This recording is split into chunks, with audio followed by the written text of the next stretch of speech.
Scott. I'm the Interim Chief Executive of Yorkshire Cancer Research.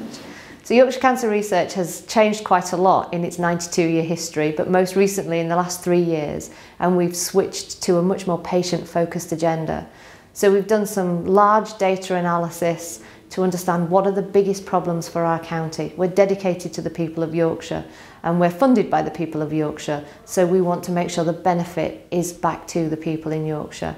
And we found that when we did the big data analysis, one of the key areas for prioritising was in cancer survivorship. So today we have a room full of people, 40 plus experts from around the UK who are helping us define probably the 3 most important priorities for cancer survivorship in Yorkshire, and we will launch that as a funding round in a few weeks' time.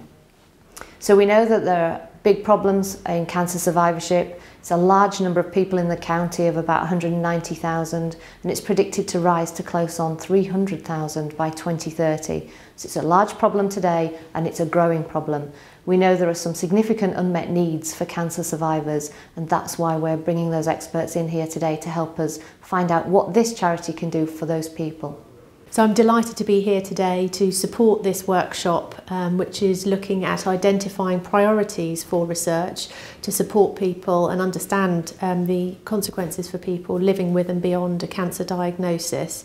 It's really exciting that Yorkshire Cancer Research as a charity is going to be directing funds towards this really important and often neglected area of living with and beyond cancer. So it's great to have so many people brought together today to really think about some of the challenges and then how we solve that through some of the priority setting for the research. Okay, so what happens after today is we'll spend a couple of days trying to find the 3 most important priorities. We'll get those out on a funding call next week, and then we'll have a deadline for applications to speak to those areas of priority in June.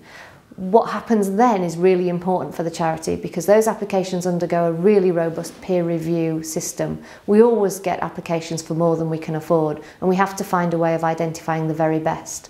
And the first key stage of that is to put patients and their families and carers in our stakeholder panel in front. We put all those applications in front of those people who tell us whether or not this is the right thing for the charity to fund. There's then an excellence test phase where we send these applications around the world to make sure that they are truly robust and they've got the greatest chance of success. And then later, at the end of the year, we'll put these proposals in front of the trustees, and by January 2018 we will know which ones we are funding, and that's when we start interacting with patients in the cancer survivorship space.